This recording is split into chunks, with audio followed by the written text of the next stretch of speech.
অনেকের গুম খুন হয়েছে, অনেকে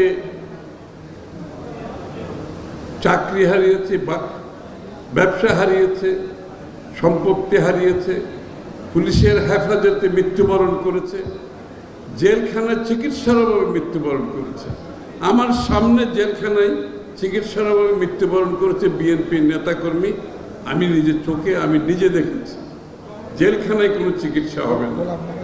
হ্যাঁ, সুতরাং গোলাপ, হ্যাঁ, আরো অনেকে মৃত্যুবরণ করেছে চিকিৎসার অভাবে। 60-70 লক্ষ বিএনপির নেতাকর্মী মিথ্যা মামলার শিকার হয়েছে। এই যে দীর্ঘ 16 বছরের যে আন্দোলন, যে অবদান, যে ত্যাগ, এর পরিপ্রেক্ষিতে ফ্যাসিস্ট সরকার, স্বৈরাচার সরকারের নেতা দেশ থেকে পলায়ন করেছে এবং পলায়ন পরবর্তী বাংলাদেশের মানুষের যে প্রত্যাশা, সেটা আমাদেরকে মনে রাখতে হবে। আমি একটা কথা প্রতিনিয়ত বলছি, আজকে আবারও বলছি, সেই স্বৈরাচার ফ্যাসিস্ট সরকার পলায়নের পরে বাংলাদেশের মানুষের ত্যাগের পরিপ্রেক্ষিতে বাংলাদেশের মানুষের মনোজগতে যে বিশাল পরিবর্তন হয়েছে, সেটা রাজনীতিবিদদের অনুধাবন করতে হবে, সাংবাদিক ভাই বোনদের অনুধাবন করতে হবে, রাজনৈতিক কর্মীদের অনুধাবন করতে হবে, বাংলাদেশের সর্বস্তরের মানুষকে অনুধাবন করতে হবে। এই পরিবর্তিত পরিস্থিতিতে বাংলাদেশের মানুষের মনোজগতের যে পরিবর্তন, সেটাকে ধারণ করতে হবে। তাহলেই কিন্তু আমরা একটা নতুন বাংলাদেশ করতে পারব। এটাকে মাথায় রেখে আমি বলছি, সেই পরিবর্তনের যদি আমরা একটি সত্যিকার অর্থ নতুন বাংলাদেশ গড়তে চাই, তাহলে আমাদেরকে গণতান্ত্রিক প্রক্রিয়ায় ফিরে আসতে হবে। আমরা আন্দোলন করেছি 16 বছর কি জন্য? বাংলাদেশের মানুষের মালিকানা ফিরিয়ে দেওয়ার জন্য। এবং মালিকানা ফিরিয়ে দেওয়ার মূল বাহক হচ্ছে নির্বাচন, গণতান্ত্রিক প্রক্রিয়ায় যাওয়ার জন্য মূল বাহক হচ্ছে জনগণের ভোটে একটি নির্বাচিত সরকার, একটি সংসদ। যারা বাংলাদেশের মানুষের সেই আকাঙ্ক্ষা, সেই মনোবাসনা যেটা জেগেছে, সেটা পূরণকরণের পথটা হচ্ছে একটি গণতান্ত্রিক অর্ডারে গিয়ে একটি নির্বাচিত সরকারের মাধ্যমে সংসদে সরকারের যে পরিবর্তনের কথা আমরা বলছি, সেই পরিবর্তনটা নিয়ে আসা।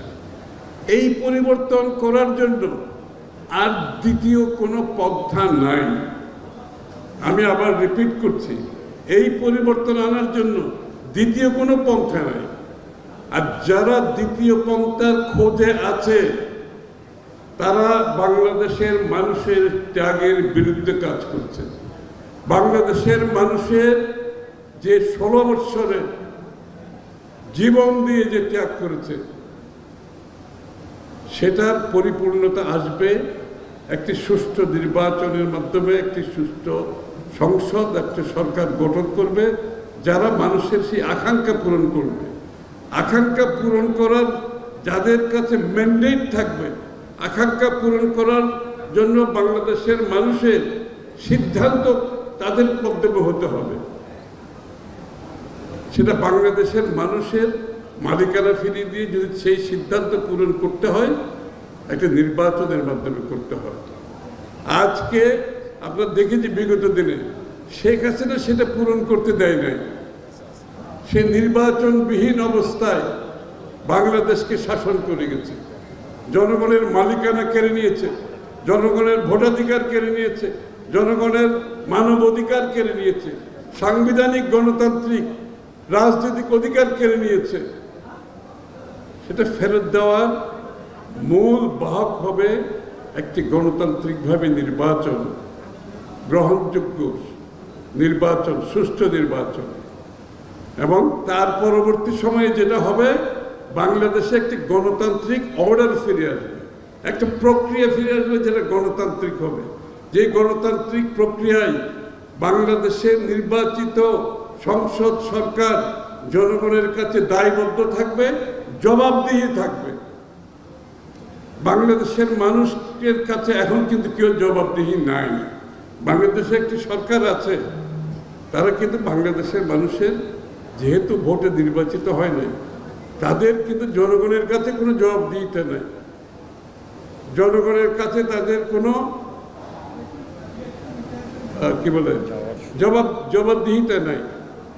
এবং এই জন্যই আজকে একটা নির্বাচিত সরকারের প্রয়োজন।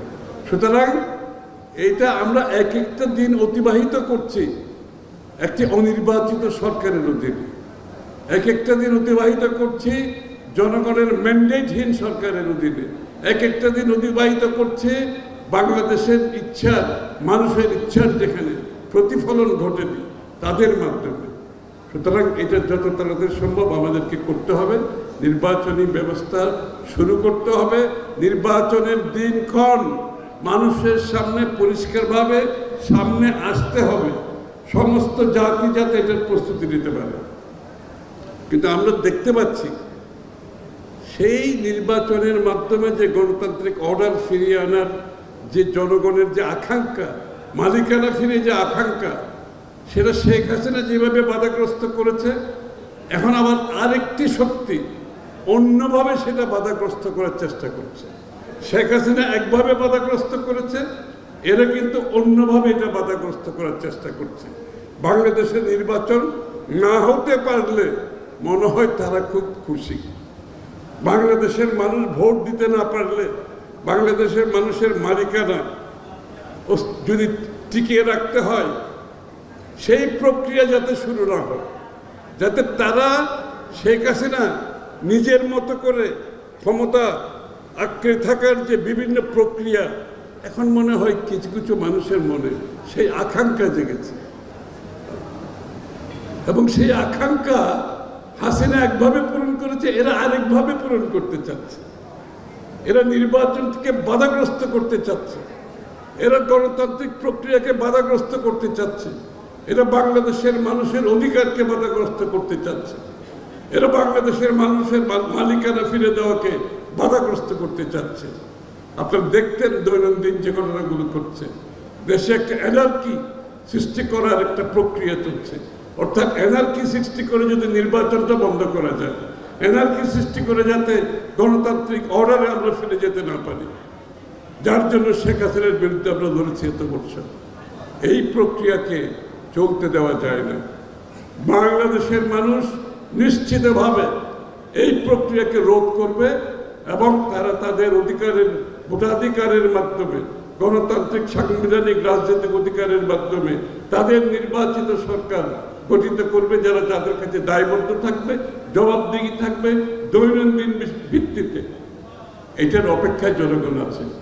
আর কোন প্রক্রিয়ায় শেখ হাসিনার মতো নির্বাচনী প্রক্রিয়াকে পিছিয়ে দেওয়া, বাধাগ্রস্ত করা, গণতান্ত্রিক প্রক্রিয়াকে বাধাগ্রস্ত করা, আইনের শাসনকে বাধাগ্রস্ত করা, বাংলাদেশের মানুষের সাংবিধানিক রাজনৈতিক গণতান্ত্রিক অধিকারকে বাধাগ্রস্ত করা, যারা নামবে এই কাজে তাদেরকে এটার জন্য দায় নিতে হবে। এই দায় তাদেরকে নিতে হবে। সুতরাং যত তাড়াতাড়ি সম্ভব তারা সঠিক সিদ্ধান্তে ফিরে আসবে। বাংলাদেশের মানুষের জন্য তত মঙ্গল, দেশের জন্য মঙ্গল, তাদের জন্য মঙ্গল। আমি এখানে শেষ করছি। এখন আপনাদের প্রশ্নের পালা, আপনারা প্রশ্ন করতে পারেন, আমি চেষ্টা করব। এইটা দাও, মাইকটা দাও না। যারা নির্বাচনকে পিছিয়ে দিতে চাচ্ছে, এটাও তাদের একটা যুক্তির একটা অংশ, এবং যারা বিএনপিকে ক্ষমতায় দেখতে চায় না, এটা তাদের প্রপাগান্ডার একটি অংশ। তবে আমি একটা কথা বলতে চাই, সেটা হচ্ছে বাংলাদেশ জাতীয়তাবাদী দল একমাত্র দল যারা ইম্পিউনিটিতে বিশ্বাস করে না, অর্থাৎ বিচারহীনতায় বিশ্বাস করে না। এবং যেই কারণে আমি আপনাদেরকে পরিষ্কারভাবে বলতে চাই, এই ঘটনার 5ই আগস্টের পরে যতগুলো ঘটনা ঘটেছে, এবং যে সমস্ত ঘটনায় বিএনপির নেতাকর্মীদের নাম আসছে বিভিন্নভাবে, পত্রপত্রিকার মাধ্যমে আসছে অথবা কেউ এটা অভিযোগের মাধ্যমে আসছে, এই পর্যন্ত প্রায় 2000 বিএনপির নেতাকর্মীকে বহিষ্কার করা হয়েছে। বাংলাদেশে কোনো দল এই এক্সাম্পল সেট করতে পারে নাই। বিএনপি প্রথম দল যারা যেই মাত্র কারোর বিরুদ্ধে কোনো অভিযোগ আসছে, সেটা পত্রিকার মাধ্যমে আসুক, সেটা সরাসরি আসুক, সেটা কোন দলের কারণে আসুক, আমরা বিবেচনা করি নাই, আমরা তাকে দল থেকে বহিষ্কার করেছি এবং কোনো রকমের ইনভেস্টিগেশন ছাড়া আমরা বহিষ্কার করেছি। এই প্রশ্নটা আমি নিজে দলের মধ্যে তুলেছি যে এই যে বিএনপির নেতাকর্মীদের কোনো রকমের যে তদন্ত ছাড়া বহিষ্কার করা হচ্ছে, এর মধ্যে দেখা যাচ্ছে অনেক নেতাকর্মী কিন্তু এই সমস্ত কার্যক্রমের সাথে জড়িত নয়। একটা মিথ্যা তাদের বিরুদ্ধে অভিযোগ দিয়েছে হয়েছে, কিন্তু বিএনপি সেটার জন্য অপেক্ষা করছে না। বিএনপি তদন্ত করছে পরে, আগে বহিষ্কার, এবং বহিষ্কার করার পরে তদন্ত করে যদি কাউকে পাওয়া যায় কেউ নির্দোষ, সে দলে ফিরে আসতে পারবে। সুতরাং একটি দল বিরোধী বাইরে থেকে, এবং আমরা যদি সরকারে থাকতাম এদের কিন্তু অনেকে জেলে থাকতো। আমরা সরকারকেও বলছি, বিএনপি বলে কথা নয়, যারা এই ধরনের কর্মকাণ্ডের সাথে জড়িত থাকবে তাদেরকে গ্রেফতার করুন, তাদের বিচার করুন, ইনক্লুডিং বিএনপি। এবং বিএনপি ক্ষমতায় থাকলে আজকে আমরা এই কাজটা করতাম। কিন্তু সুতরাং আমাদের মধ্যে বিচারহীনতা বিএনপি কোনোদিনও সহ্য করতে পারবে না, যেটা বিগত দিনে আমরা যত 10 বছর 15 বছর ধরে দেখেছি, যেটা বর্তমানে অনেক দলের নেতাকর্মীরা এই সমস্ত কাজে লিপ্ত আছে, তাদের বিরুদ্ধে কিন্তু দলের পক্ষ থেকে কোনো ধরনের ব্যবস্থা নেওয়া হচ্ছে না। বিএনপি একমাত্র দল 2000-এর কাছাকাছি নেতাকর্মীকে বহিষ্কার করেছে। সুতরাং এই ব্যাপারে বিএনপি অনড় থাকবে, ক্ষমতার বাইরে থাকুক, ক্ষমতায় থাকুক, আমরা এই ব্যাপারে অনড় থাকব। সবাইকে তুলে, যাদের রাজনৈতিক কোনো মতাদর্শ নাই, যারা রাজনৈতিকভাবে দৈন্য হয়ে গেছে, ব্যাংক্রাফট হয়ে গেছে, তারা এই ধরনের কথা বাজারে এনে বিএনপির জনপ্রিয়তাকে ক্ষতি করতে চাচ্ছে। যেই দল সবচেয়ে বেশি ক্ষতিগ্রস্ত শেখ হাসিনার হাতে, যেই দল সবচেয়ে বেশি ক্ষতিগ্রস্ত ফ্যাসিস্টের হাতে, যেই দলের 60-70 লক্ষ নেতাকর্মী মিথ্যা মামলার সম্মুখীন, যেই দলের হাজার হাজার কর্মী গুম খুন হত্যার শিকার হয়েছে, যেই দলের নেতাকর্মীরা পুলিশের হেফাজতে মৃত্যুবরণ করেছে, যেই দলের নেতাকর্মীরা জেলে চিকিৎসার অভাবে মৃত্যুবরণ করেছে, বেগম জিয়া সহ, আমি সহ, আমাদের মতো ক্ষতিগ্রস্ত যারা হয়েছে ফ্যাসিস্টের হাতে, কেউ যদি বলে আমরা তাদেরকে পুনর্বাসনের চেষ্টা করছি, তাদের কোনো রাজনৈতিক এজেন্ডা নাই। তারা নতুন নতুন ধারণা বাজারে, নতুন নতুন বয়ান সৃষ্টি করে চেষ্টা করছে বিএনপির জনপ্রিয়তাকে ক্ষতিগ্রস্ত করার জন্য। তাদের আর কোনো রাজনৈতিক বয়ান নাই। সুতরাং আমি পরিষ্কার করে বলতে চাই, বিএনপির মতো, আমার মতো ক্ষতিগ্রস্ত তাদের মধ্যে কজন আছে? আমার মতো, আমি এক্সাম্পল দিচ্ছি। আমি যতবার জেলে গেছি, আমার উপর যে নির্যাতন হয়েছে, আমার পরিবারের মধ্যে নির্যাতন হয়েছে, যারা বলছে তাদের কি 1% হয়েছে? আমার 1% হয়েছে, বিএনপি নেতাকর্মীদের 1% হয়েছে। বিএনপি কেন কম্প্রোমাইজ করবে? বিএনপি, এটাও ঠিক, বিএনপি তারেক রহমান সাহেব পরিষ্কারভাবে বলেছে, আমরা কোনো প্রতিহিংসার রাজনীতি বাংলাদেশে করব না, কিন্তু বিচার করতে হবে। শেখ হাসিনা সহ তার সহযোগীদের যারা দেশের মানুষের উপর নির্যাতন, গুম খুন হত্যা মিথ্যা মামলা চালিয়েছে, যারা দেশের টাকা বিদেশে পাচার করে হচ্ছে, প্রত্যেকের বিচার করতে হবে, একজন করে বিচার করতে হবে। সেটা এখন হচ্ছে কিনা আমার সন্দেহ আছে। বিএনপি আসলে সেই কাজটা আমরা পরিপূর্ণভাবে করব। আসসালামু আলাইকুম। আমি সম্বন্ধে আমি একটা কথা বলি, এটা নির্বাচন না, দেশের শাসনে একটা দেশের প্রশাসন, পুলিশ আর সরকারি কর্মকর্তা দিয়ে দেশের প্রশাসন চলে না। দেশ চলে একটি নির্বাচিত সরকার যখন নির্বাচিত হয়, জনগণের ভোটে নির্বাচিত। হাসিনার মতো নির্বাচনের কথা বলছেন না, জনগণের ভোটে নির্বাচিত একটি সরকার যখন আসে, একটি প্রশাসনের প্রথম ফাউন্ডেশন হচ্ছে এইটা। কিন্তু এই ফাউন্ডেশনের উপর ভিত্তি করে পুলিশ প্রশাসন তার দায়িত্ব পালন করে মাত্র।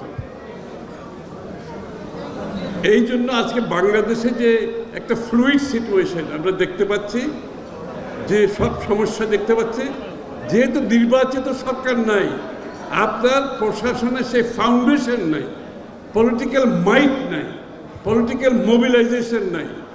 নির্বাচনের বেলায়ও তাই। নির্বাচনের মূল শক্তি হচ্ছে রাজনৈতিক দলগুলো, নির্বাচনের মূল শক্তি হচ্ছে বাংলাদেশের জনগণ।